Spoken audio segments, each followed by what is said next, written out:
Creativity changes the everyday.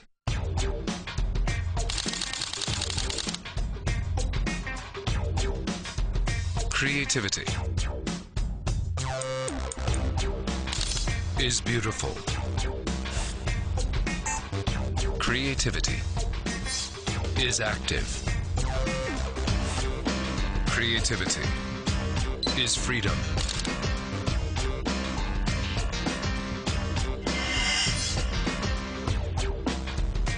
Alpha NEX5 debut. Sony.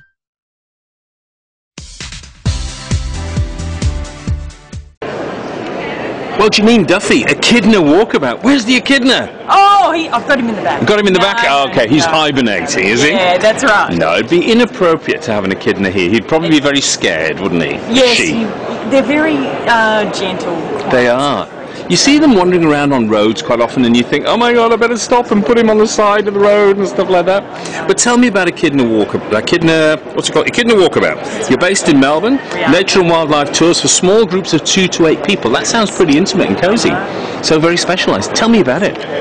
The reason we have small groups of 2 to 8 is that we like to go out into the wild to see wildlife. And you can't do that with 30 people, can you? It's harder. You know? You can do it, but it is harder. And also, I think this is the way the market's going to some degree. Smaller groups, more intimate, get to spend more time with the guide. It's really nice.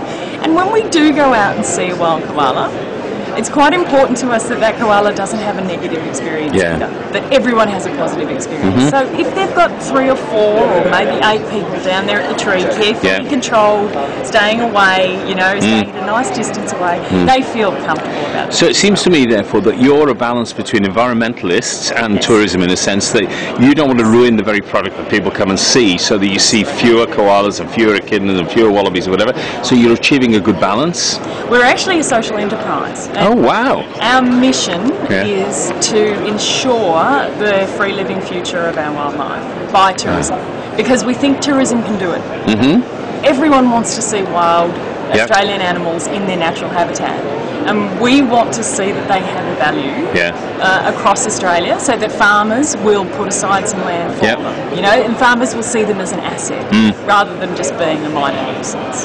That's right, and that's the way they've seen them in the past, but at least I think farmers are starting to turn around a little bit now, so, well, I hope so at least. So tell me about the programs you offer, the tour programs for tourists, whether they be domestic or international. Most of ours are international. Oh, wow, okay. Yeah, we have a 1-day tour called the Echidna Walkabout, which goes just out west of Melbourne. And we see on that tour wild kangaroos in one park and wild koalas in another park. And that's the focus of the day. What about kookaburras? Yes, we see them as well. Isn't a kookaburra, the sound of a kookaburra, isn't that the most amazing innate Australian sound? Oh, it just sums us up, doesn't it? But also, when you've got visitors from overseas who've never heard a kookaburra before, what's their reaction? Usually they go, what was that? And then we tell them it was a kookaburra and they say, oh, we've heard of this, but they've never heard the sound and they don't know why it's called a laughing kookaburra until they hear that It's a great sound, isn't it? Okay, so you've got the Echidna Walkabout. Tell me more about the programs. Oh, we have some really exciting programs over in Gippsland. Our 4-day wildlife walkabout is going great guns. It's doing really well. Good. 4 days is probably, people would say, a bit too long. You know what? It's not. People are really wanting, I think, a bit more of a quality experience and to spend more time. And those programs include lunches and dinners and breakfasts. And so what sort of accommodation do you stay in? Usually at B&Bs. On the Wildlife Walkabout, we stay 3 nights in the one B&B overlooking the very famous Snowy River. It is absolutely beautiful, and there's a lot of wildlife just around. So it's more like a little lodge. We really like spending time around the B&B with the local people. How much of the local history do you bring into it as well, and particularly the Indigenous side of things? Oh, that's very important to us, actually. We like to talk about the Indigenous culture without taking anything away from them. Where we can, we include a visit to an Aboriginal centre. So on the Wildlife Walkabout, we go to the Crowathunkalong Keeping Place in Bairnsdale. And that is really a fantastic experience because it brings everything together.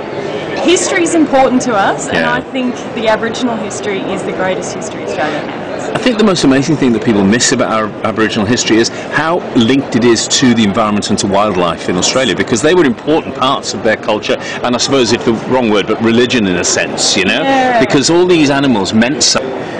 So another program you offer is into Mungo National Park, which is the most surreal place. It is. Tell me about that. On that one, we work with an Aboriginal guide up there who's called Graham Clark from Harry Nanya Tours. Oh, okay, yeah, he's famous. Oh, he is. Yeah. He's fantastic. And it's bringing together our perspective on the wildlife as non-Indigenous operators and his perspective on the wildlife. Yeah. So we work really closely with him. He does, of course, the history and the culture side of it. We do the wildlife side of it. But also he brings wildlife into it as well in his own unique fashion. Yeah. It's a fantastic tour. And it's so close to not only Melbourne, but there's now flights from Sydney, Adelaide and Broken Hill going into Mildura. Isn't that amazing? Yes. Yeah. And then also, I noticed in your flyer as well, Great Ocean Road Tour. I mean, that's the classic Australian tour. But don't you do that in a slightly different way? We do. We do in 3 days what most do in 1. Okay, good. Now, you might say, how is that a good thing? But it is a good thing. No, I think it's a good thing because I think most people, when they visit the Great Ocean Road, get on a coach in Melbourne, go up the Great Ocean Road, see a couple of, the sandstone, what do you call them? The stacks. The stacks and all that, get on the coach and go back. Yes. That is not the Great Ocean Road to me. No. And what it does is it makes them want to do more. Yeah, good. So they come back and take one of your tours. So we do more, yes. We spend some time at it, and we also stay in Little River on the first night at the old set of the original Mad Max movie. Oh, you serious? Which has been turned into a gorgeous B&B. Very modern, but within a very old... So you can do a bit of a Mad Max reenactment. Maybe not.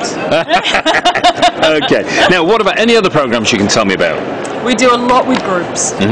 We have a huge group program. These are one-off groups, or in terms of the custom-make tours for them, or you take them on your standard tours? We do the whole lot. Whatever they want. Everything. Yeah. As long as it's wildlife. Yep. We're quite serious bird watchers. Okay.